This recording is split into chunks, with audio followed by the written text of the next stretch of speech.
welcome to Astrology Chat. I am loving the way that things are shaping up, and I'm so glad that some of these planets are coming out of retrograde. Finally. Woo! Okay, so here's what we got. This episode is going to be about Venus and Libra, and then I'm also going to do a retrograde recap so that everybody knows where we are and what's going on. And there's going to be more on the retrograde subject, especially as we get a little bit closer to Mars going retrograde in Gemini.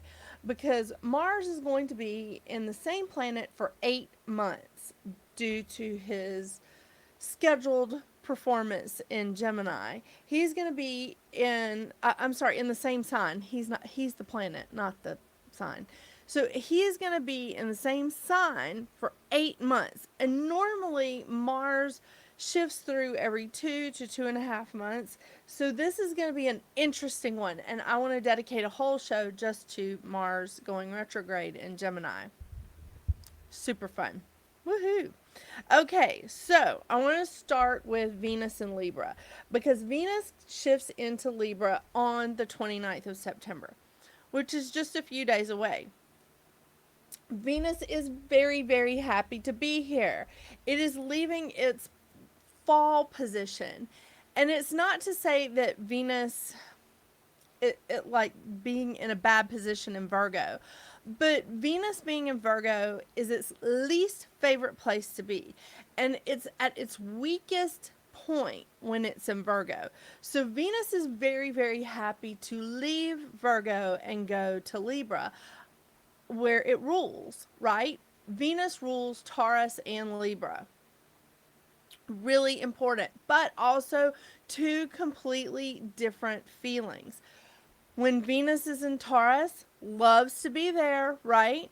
But Venus is all about the money, the material stuff, the something pretty, something comfortable, the material comforts and money, because Venus does like to be wealthy.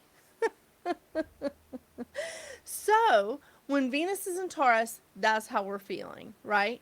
When Venus is in Libra, that's a whole different feeling. It's a whole different side of Venus. It's all about love, love, love. I feel like a cheerleader, you know? Mm-hmm. It's all about love. It's all about cooperation. It's all about working together. It's all about partnerships where both partners are giving 100%.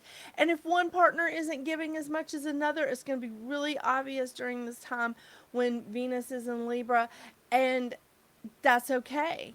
That is okay because this is a time of cooperation. Yeah. So, fabulous, right? Having Venus in Libra. And we kind of need this right now because we've had some like weird stuff going on. We've had some weird things happening.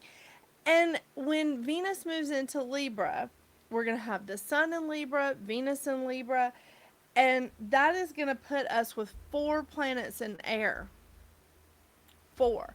So it's a big time for like ideas and that mental capacity and really that thoughtfulness, because that's what air is all about, is like uniqueness. It's air people are super smart.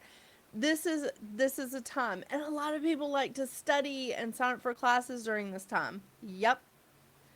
When we got all these planets in air, do it, do it, do it. Go to it. It's awesome. We do have 3 planets in Earth, but that's only because Mercury has returned back to Virgo. Mercury, on his backwards path in retrograde, has returned back to Virgo, where he rules. So, very happy to be in Virgo, right? He's just like super excited, and Venus is super excited. We're all happy. I mean, look at all these planets. So, Neptune is in Pisces, it rules Pisces. Um, I was trying to think of like there was another one. I felt like there was another one. Hang on. I'll just look at my notes really fast cuz I type all this up before. um Okay, so it's not Taurus. Never mind. So, but again, we've got a lot of planets that are in their home for the moment, or in the place that they rule. It really is just absolutely, it's a fantastic time. I mean, so we have all these planets, one planet in fire, at least until the 28th of October, and then Jupiter is retrograding back into Pisces. Yeah.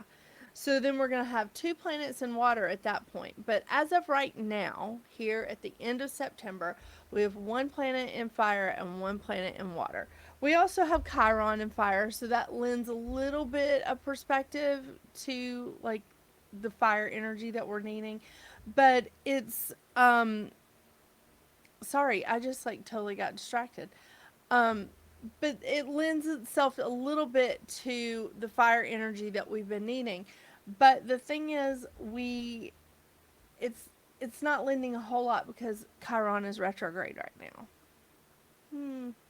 So we're still looking for some of that fire energy, especially when Jupiter retrogrades back into Pisces, and we're looking for that get up and go.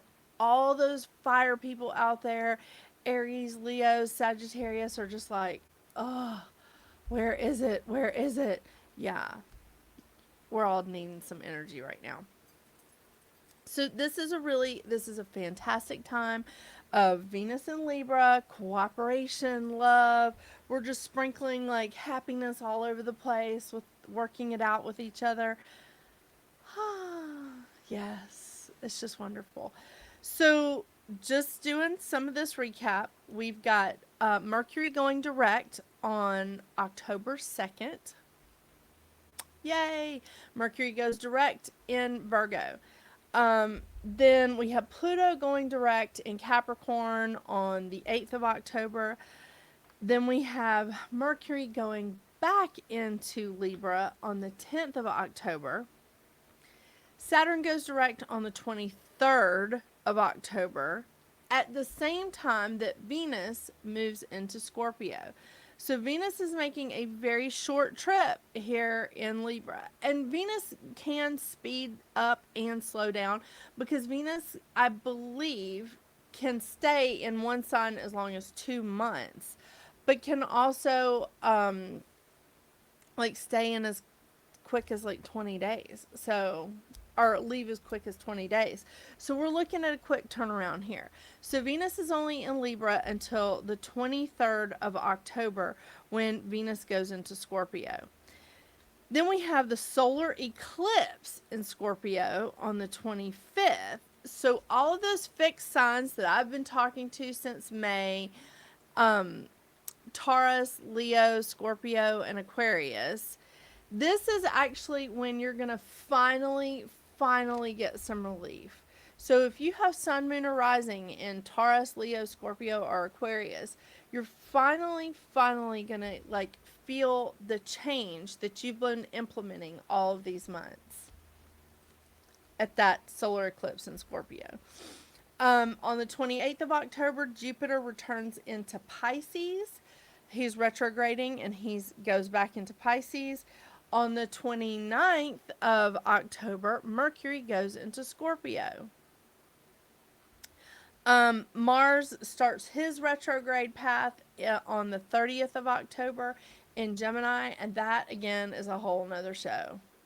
I can't even tell you. There's so much information that I have to tell you about Mars and having a Mars retrograde year because Mars and Venus only go retrograde, I think it's about every 18 months ish. They don't do it necessarily every year like the other planets. So this is a big deal to have a Mars retrograde year. No, not especially fun. So we've got Pluto going direct in October. We've got Saturn going direct in October. We have Mars going retrograde in October. Neptune is still camped out heavy in Pisces. And he doesn't go retrograde. He doesn't go direct until December 3rd. Jupiter leaves Aries and goes back to Pisces on the 28th. and he doesn't go direct until November 23rd. Chiron, the asteroid, the wounded healer, which is also hanging out in Aries right now, doesn't go direct until December 23rd. We have Uranus and North Node in Taurus. North Node pretty much stays like retrograde all the time. However, I have been looking at people's charts where their North Node is direct.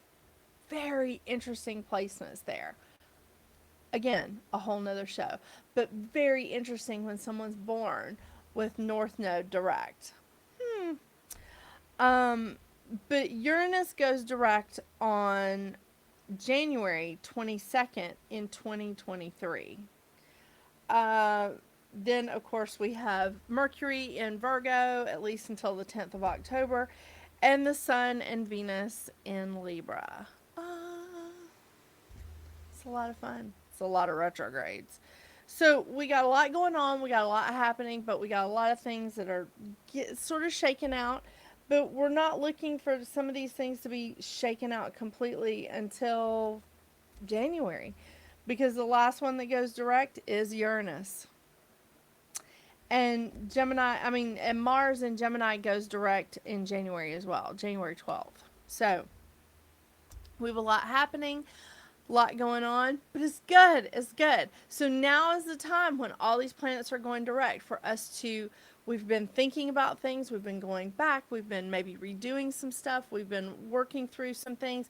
Now's the time to start implementing these changes. Now's the time to say, okay, I've reflected. We're moving ahead. And that's exactly what we're doing. In October, this is a wonderful time for a new beginning. This is a great time to start something new because you've been reflecting, you've been thinking about it. Now's the time to go for it. And I love it. If you've started something new in the past month or so, like I have, because I started a new YouTube channel, then now's the time to really push it and like start advertising and saying, hey, I'm here. Here's this new thing I've been practicing. Right? It's a lot of fun. So, Venus in Libra, this is going to get us like in a good space. And then we're going to start seeing all these planets come out of retrograde. Again, it's a great space. Retrogrades are not bad, just like tower cards are not bad in tarot, right? So this is all coming out in the wash now. Woohoo! Thank you so much for joining me on this astrology chat. Don't forget to check out some of my other shows here on Metaphysical Round Table and my new channel, Readings at the Round Table, where I do weekly zodiac readings and monthly numerology readings. Yay!